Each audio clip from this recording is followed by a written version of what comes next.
వాళ్ళు ప్రజాప్రతినిధులు, ఆయనేమో ప్రభుత్వ అధికారి. ఇద్దరూ ప్రజల కోసం పనిచేయాలి. తమ దృష్టికొచ్చిన సమస్యలను ప్రజాప్రతినిధులు అధికారికి చెప్పి చేయిస్తారు. కానీ గుంటూరు మున్సిపల్ కార్పొరేషన్లో మాత్రం సీన్ రివర్స్లో ఉంటుంది. అధికార ప్రతిపక్ష పార్టీ నేతలు కార్పొరేషన్ కమిషనర్ను టార్గెట్ చేస్తూ ఉండడం జిల్లాలో ఇప్పుడు హాట్ టాపిక్గా మారింది. గుంటూరు మున్సిపల్ కార్పొరేషన్లో ప్రజా ప్రతినిధులు అధికారుల మధ్య వివాదం హాట్ టాపిక్గా మారింది. ఏపీలో కూటమి ప్రభుత్వం అధికారంలోకి వచ్చాక జీఎంసీ కమిషనర్గా ఐఏఎస్ అధికారి శ్రీనివాసులు వచ్చారు. గుంటూరు కార్పొరేషన్ పరిధిలో గుంటూరు తూర్పు, పశ్చిమ నియోజకవర్గాలతో పాటు ప్రత్తిపాడు నియోజకవర్గంలో కొంత భాగం ఉంటుంది. దీంతో గుంటూరు ఎంపీ పెమ్మసాని చంద్రశేఖర్, ఎమ్మెల్యేలు గల్లా మాధవి, నసీర్ అహ్మద్, రామాంజనేయులతో కలిసి నగరాభివృద్ధికి కమిషనర్ పనిచేయాల్సి ఉంది. ఇంతకు ముందు గుంటూరు మేయర్గా వైసీపీకి చెందిన కావటి మనోహర్ ఉన్నారు.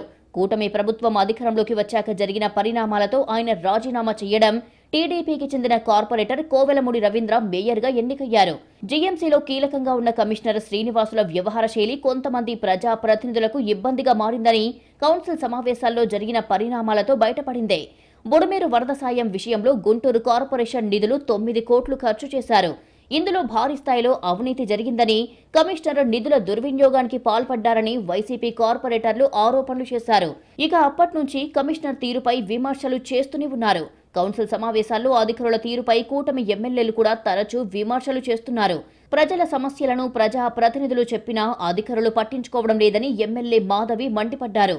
తాజాగా జరిగిన కౌన్సిల్ సమావేశంలో నేతలు, కమిషనర్ మధ్య మాటల యుద్ధం జరిగింది.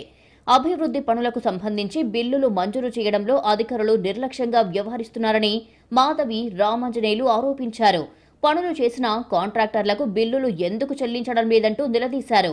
దీంతో కమిషనర్ శ్రీనివాసులు జోక్యం చేసుకుని ఎవరో చెప్పిన మాటలు వినవద్దన్నారు.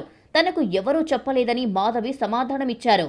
కాంట్రాక్టర్లు ఎక్కువ మంది పనులు దక్కించుకొని కొన్ని పనులు చేయడం లేదని కమిషనర్ శ్రీనివాసులు ఎమ్మెల్యేల దృష్టికి తీసుకొచ్చారు. కమిషనర్ వర్సెస్ ఎమ్మెల్యేల వ్యవహారం మరింత ముదరకముందే సమస్య పరిష్కరించాలని, లేకపోతే నగర అభివృద్ధిపై ఆ ప్రభావం పడుతుందంటున్నారు. మరి ఈ వ్యవహారం ఏ మలుపు తీసుకుంటుందోనని అందరిలో ఆసక్తి నెలకొంది.